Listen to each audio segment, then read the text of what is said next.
Hi everyone, thought I'd have another 15-minute game. I've crucified my rating a bit down to 1663, but hopefully I can get the points back.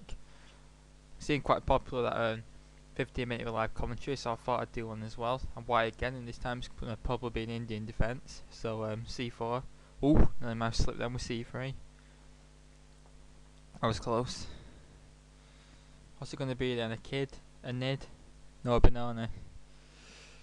So I push for D5, of course. E6 next, or maybe B5 the Benko, or the Ne4 Benoni, known as the Vulture. Now, what's the reputation of it? Yeah, well, actually, it's a reputation, I can't remember.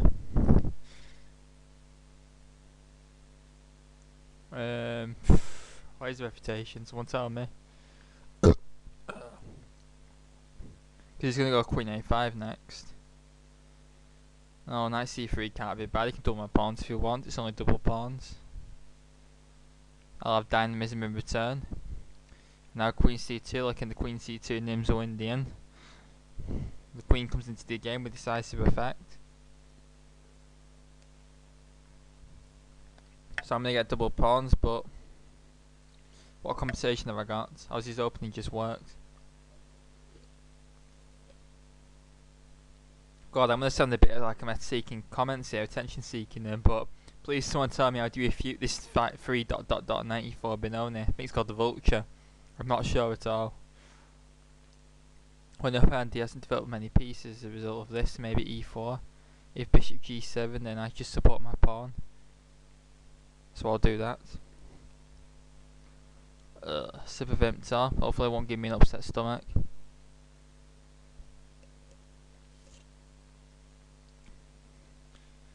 Have I really got any compensation for double pawns except an open B file? Because it's like a Nimzo Indian, but I've not got the bishop pair. Well, I have got the bishop pair, but he's got the bishop pair as well. We've both lost a knight pair. So bishop D3, and then maybe F4. Go for the hack attack. So maybe aim for a quick B5 with that move. So maybe rook B1 to pin him down. But I've underestimated bishop A4. But I've always got queen B2 or queen C1.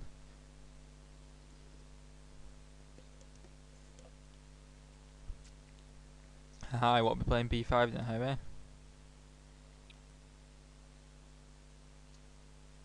I've got a knight F3 and try and break through E5 with piece play rather than pawn play.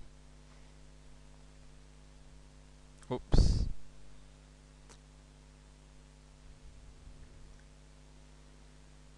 Or castle as well. Bit casual perhaps. So I need to try and force E5 through because that will release my queen and my bishop and increase the scope of my pieces, gain space and try and blow him away and make up for these double pawns, and it will block out his bishop. So I think this game is going to depend upon whether I can successfully play E5 or not. Knight A6, so his next moves are going to be knight C7 and B5. That's pretty obvious. Typical Benoni plan. I'll go rook E1 and try and I'm going to threaten to play E5 because I can do it. I've got no pieces on it if I do it next turn. But he hasn't broke with E6, so it won't have as much of an effect because I haven't got a central majority, but at least it'll increase the score of my pieces.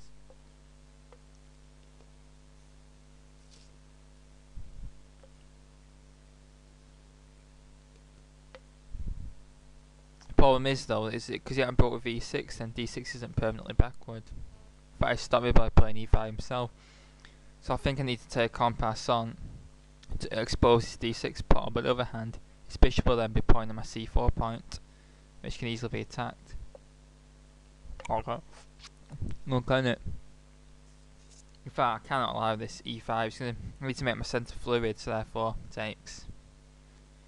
I'll let his bishop have some activity. I want my centre fluid. So now that a backward D6 pawn is going to be targeted to some violent attacks.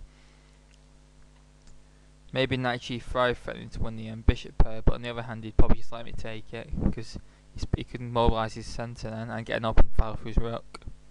Maybe bishop F4 to immediately put some pressure on it, but C3 is under fire. But I'm thinking maybe knight H4, F4, F5 hack attack. I'll go for that. Can't say anything wrong with it.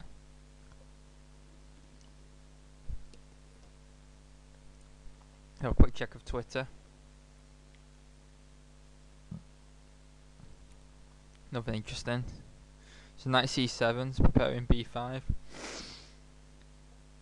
Next I'll go a6 and b5, or maybe rook b8. Maybe I should take a move and go a4. But I will do, yeah. Just to make sure I can't play b5 safely. And then I'll get on my attack with f4, f5, hack attack. And also with f4 I can threaten to play e5 again. Now, why didn't I really consider that backward bishop retreating move at all? I can only really defend it with rook a1, and that's really passive. And it allows more opportunities to play b5. But on the other hand, I can't really let that pawn go for nothing. I'm tempted for for rook b5 for some reason, just to like completely shut everything out. But I'll also lose an exchange then if I don't double my pawns. I think I've got to go rook a1.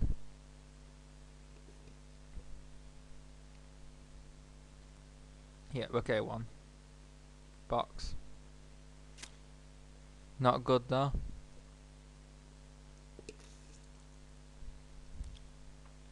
Right, f4, e5, or f4, f5, which one? God, if I wasn't so tied down to a4, I'd be thinking of queen c1 and bishop h6. Right. No hesitation. f4, fast. I need to get on with some kind of attack, or these double pawns are going to lose me a game. Because I've got these, plus black's pawn structure is a lot more. I've always got a backward d6 pawn. Overall, I've definitely got the worst pawn structure. So I need to get some initiative.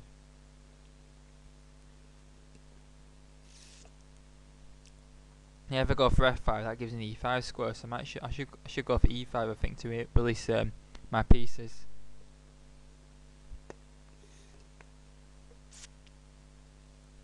Right, now I've cleared the path for the pawn, so I can just bring my knight back to f3.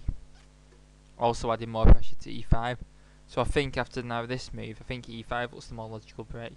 But he wants to get rid of this knight, doesn't he? Give me more double pawns. Because I was sweating double pawns then. I'm tempted though just to go e5.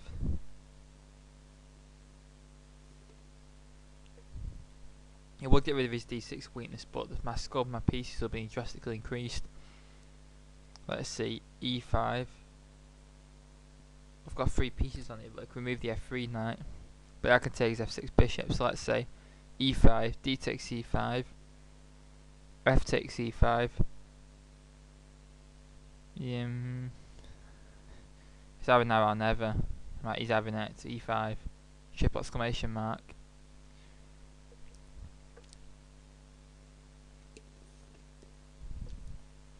So he's stuck pretty quickly as well. I thought I'd have a bit of a think then.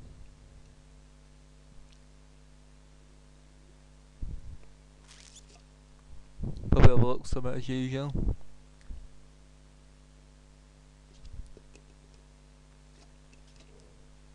Now I've achieved I've summit. My queen and bishop have got a lot more scarp.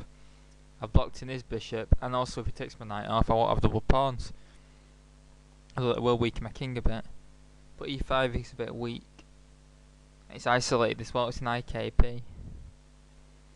I can protect it again with bishop f4. Now c3 don't have to be babysitted as much. His queen actually though, I've just realised his queen is going to find it very hard to get back into the game. It has to go to a6 and then to c8. So in fact maybe I'm best trying to hack him up. I'm going all in. Because that queen is so badly placed. I think I'm going all in now. But how? I haven't really got enough pieces aimed at his king. I've got an open f file but my rook's an e1.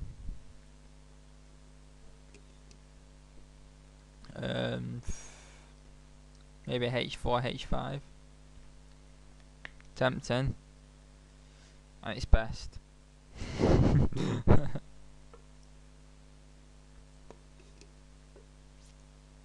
Instead, I've just realised it's removed defender my e5 part. I've just blundered the pawn. So now I know I managed to forget about that. That was terrible. I've just blundered the pawn for nothing. And open his bishop up again. H5. Also, it's a positional pawn sack. Because I'm getting some compensation perhaps now. So of course if he takes then bishop takes h7. And if he doesn't take then I can just keep taking. I played that a bit fast, didn't I? I'm thinking now rook e4. No, that boxing my I don't know actually. Rook e4 if he takes, then he's take with bishop. But then I can maybe engineer plans of rook g4. But it also blocks out my in fact, rook e4, f5. But then that weakens his pawn shield. So in fact I'm gonna go for rook e4. And if he takes then goes rook g4. No, in fact no, no I can't. He's took that off pretty quickly. How is he playing so fast? Got ages left. Right, boys wanted to swap a pair of rooks off the board. It's knight f6, e6 sorry. So he's trying to aim at my king now. I think I need to take on g6 fast before I run out of initiative. So I have to take h6 g6. And now, if say he takes back, then can I go bishop takes g6, h takes g6, queen takes g6, and now he's got knight g7. But then I win his bishop on g3. Lose pieces, lose games. So let's have one last little look. Bishop takes g6. If he takes, then queen takes g6, foxes knight and bishop, and he can't. If he blocks, now he's win his bishop on g3. So I've won a couple of pawns, so I'll be a pawn up. But if he doesn't take it, then I've just regained the pawn and threatening bishops like bishop h7 and maybe moving my king and rook h1. So let's go for it. Bishop takes g6, triple exclamation mark. Good to have sharp tactics. Many thanks to Peter Lorlich's tactics course. It has really helped me. Because I saw that a lot quicker than I usually could after doing a few of them videos, so I'd recommend it to any of you. Interesting.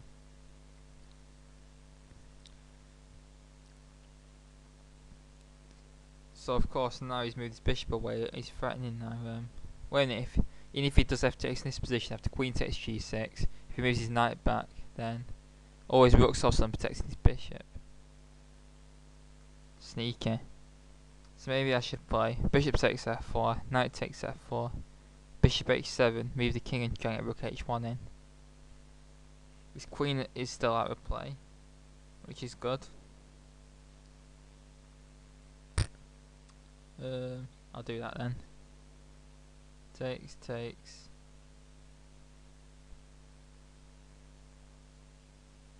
Fun this check and then move the king away. But where to?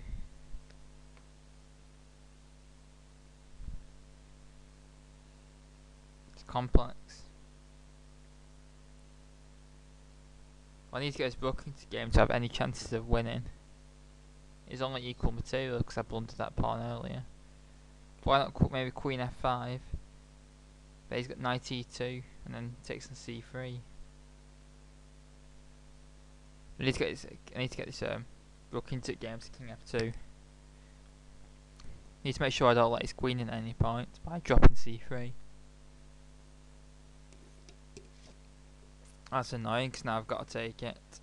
Otherwise my bishop's trapped. And now rook g1 can always be met by rook f6. I need to take advantage of his queen being out of play to win this game. Otherwise these double pawns are probably going to lose me it because any endgame's going to be lost.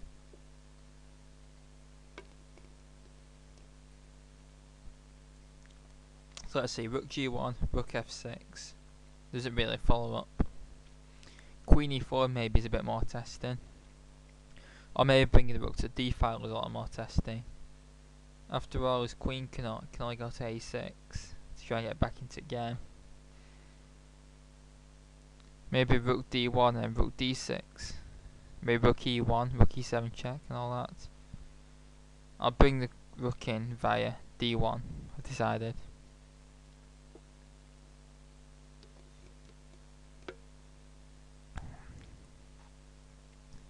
See again, a very quick response.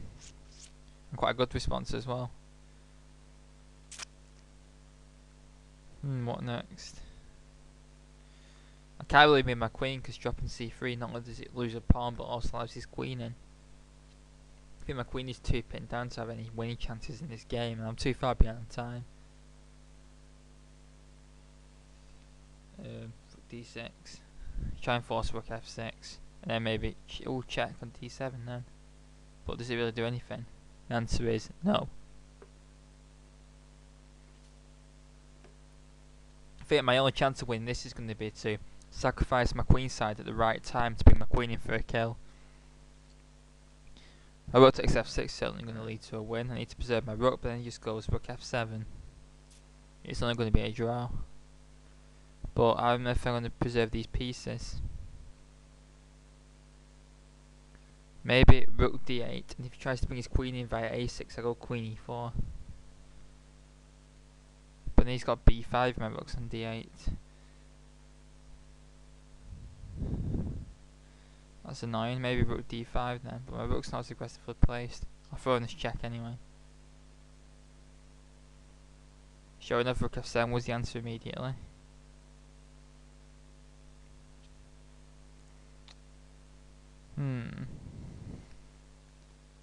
I'll put the rook here then.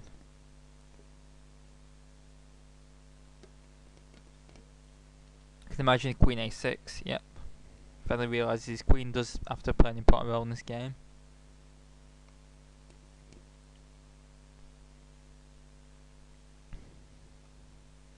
Right, I'll sacrifice a4 and go for kill.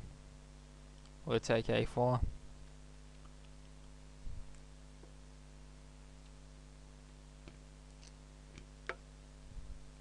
He's lower rated, so I can't bother drawing. I'm gonna go off at win. Is a4 safe to take? Because I've only really got a threatening queen e5. Does queen e5 do anything? It looks quite strong to me. But we can always go queen b7 or something, or queen c8. Always took the bait. Check. But he only fought for 28 seconds, which isn't really enough. He had plenty of time. Could have fought for 2-3 minutes and still be miles ahead on clock. But I haven't calculated mate, that's the problem, because his queen's covering d7 for a start. Which is annoying. But it's not covering e7 if it goes rook f6. I've only got a queen and rook attacking, like there's no pawns, and I'm a pawn behind with awful pawn structure. So it's either I get a perpetual or I mate, or it's game over. But I should have enough activity for a draw here by perpetual, but can I mate him? Or win his rook, say? That's another question. His king is very exposed. Only the pawn g6 and the rook are covering it with his queen locked away. But one respite and his queen comes into c2 with check, and I get checked all around board as well. So everything has to be done with checks, it seems, then. But I've got him thinking at last. Maybe he's calculated he's lost. In fact, it might be actually. King f8, rook d8 is mate. No, in fact, yeah, but he's going to win the queen and mate. King g8, rook d8, rook f8. Right. Yeah, I have time to calculate all of it. Well, I said it has to be done with checks. Queen h2. King back to g7 doesn't really achieve anything. But it's the only check I have. I can go rook d8 threatening queen, rook h8 maybe, then his queen comes in and starts killing me. So this isn't too great. Let's see, queen h2, check.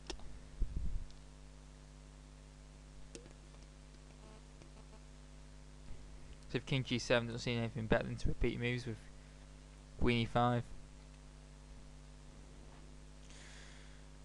Well, folks, if you can find a win for white, then please leave it in the comments box. But I hate draws and everything because I'm a pawn behind.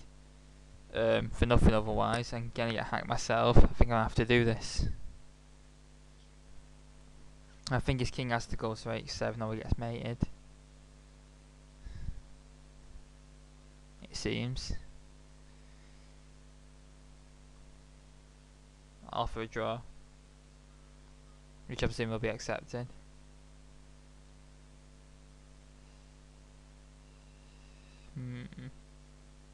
Quite exciting game this has been. But because of my time situation, I'll probably try and find some crazy way to play on. I'm sure he can't avoid this perpetual. We have to go king g7. Just accept the draw, so I'm obviously going to go queen e5, aren't I?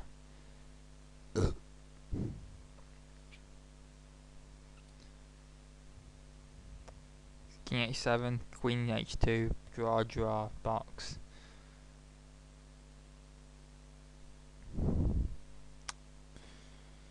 Oh, what's he thinking about? King h6 perhaps, queen h2 again. King g7, draw.